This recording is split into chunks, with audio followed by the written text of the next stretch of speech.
Здраво и добре дојдовте. Сигурно некогаш сте налетале на две равенки што делуваат, нерешливи, барем сами за себе. Денес ќе видиме како, кога ќе ги споиме, можеме многу лесно да ја откриеме нивната заедничка тајна. Ајде да се фрлиме на работа. Да, знам. Кога ќе се погледне ваква табла, може да изгледа малку застрашувачки. Ама без грижи. Ветувам, ќе го разложиме сето ова на многу едноставни и сосема логични чекори. Еве го нашиот план на игра. Прво, ќе дефинираме што е воопшто систем од равенки.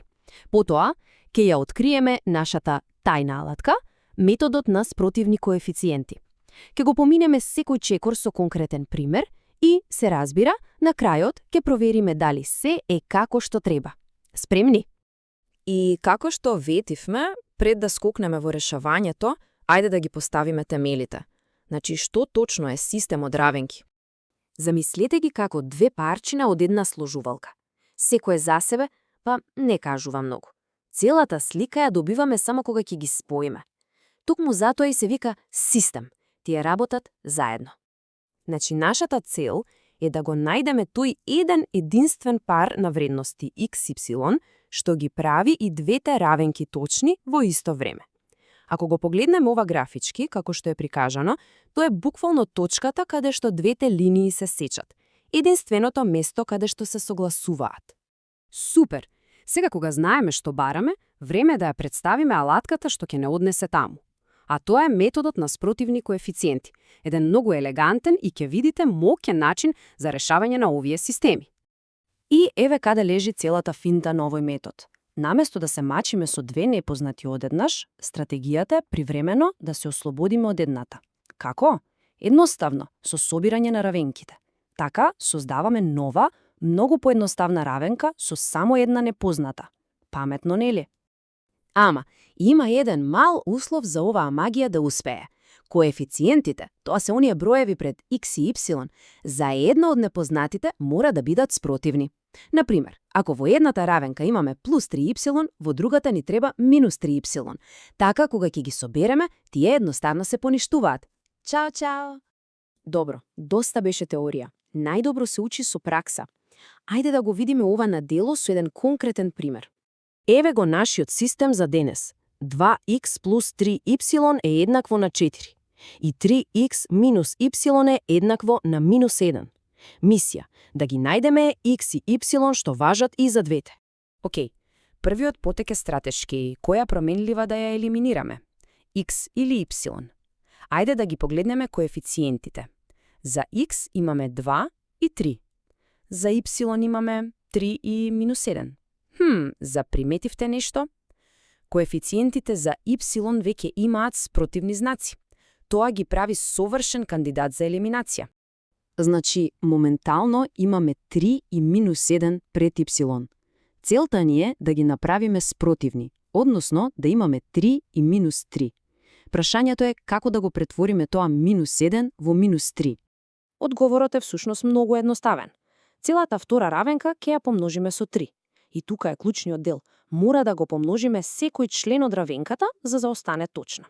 На тој начин, минус y станува минус 3y. Токму она што ни треба. И еве го резултатот. Првата равенка си останува иста, втората сега е 9x минус 3y е еднакво на минус 3. Погледнете ги сега коефициентите пред y. Имаме плюс 3 и минус 3. Совршено. Се е подготвено за главниот чини. Подготовките се готови. Сега доаѓа клучниот момент, делот каде што се случува магијата. Ајде да ги собираме овие две равенки. Процесот е баш едноставен. Ги собираме левите страни заедно и десните страни заедно. Практично собираме член по член.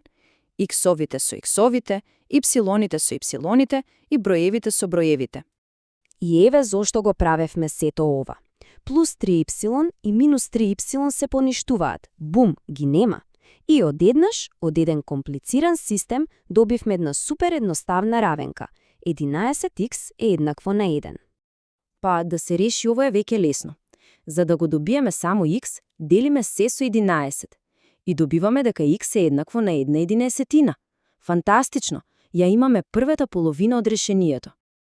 Го најдовме x. Супер! Сега, со оваа информација, можеме многу лесно да се вратиме назад и да го најдеме y. Ајде да ја завршиме работата. Процесот е следниот. Ја земаме вредноста за x што ја најдовме, значи 1/11, и ја ставаме во една од оригиналните равенки. Навистина не е важно во која, бидејќи решението мора да важи и за двете. Откако ќе го направиме тоа, само ја решаваме новата равенка за да го најдеме y. Ајде да ја искористиме првата равенка. Заменуваме x со 1/11. Значи, имаме 2 пати по 1/11 плюс 3y е еднакво на 4. Тоа е 2/11 плюс 3y на 4. Кога ќе ги префрлиме двете 11 на другата страна и ќе пресметаме, добиваме дека 3y е еднакво на 42 врз 11. На крај делиме со 3 и ете го, y е 14/11. Го имаме и вториот дел од сложувалката. Ги имаме и x и y. Ама во математиката никогаш не е лошо да се биде 100% сигурен. Паметно е секогаш да се провери решението. Ајде да го направиме токму тоа. Овој чекор е како наша сигурносна мрежа. Со проверката, ние потврдуваме дека нашите вредности за x и y навистина функционираат и во двете равенки, не само во едната. Тоа ни дава апсолутна сигурност во одговорот. Како што се гледа и во табелата, ги заменуваме нашите вредности и во двете оригинални равенки. Во првата, пресметката ни дава 4 е еднакво на 4. Точно. Во втората, добиваме -1 е еднакво на -1. Повторно точно. Епа, ова е конечната потврда. Нашиот пар 1/11, 14/11 е апсолутно точното решение на системот. И ете така, чекор по чекор го решивме системот со методот на спротивни коефициенти. Ова е навистина моќна алатка, но вистинската вештина во математиката е да се знае кога да се користи која алатка, што не носи до едно интересно прашање за размислување. Кога овој метод е најдобар избор? Дали има ситуации каде методот на замена или можеби графичкото решавање би биле поефикасни? Токму размислувањето за овие стратегии е тоа што го претвара знаењето во вистинско разбирање.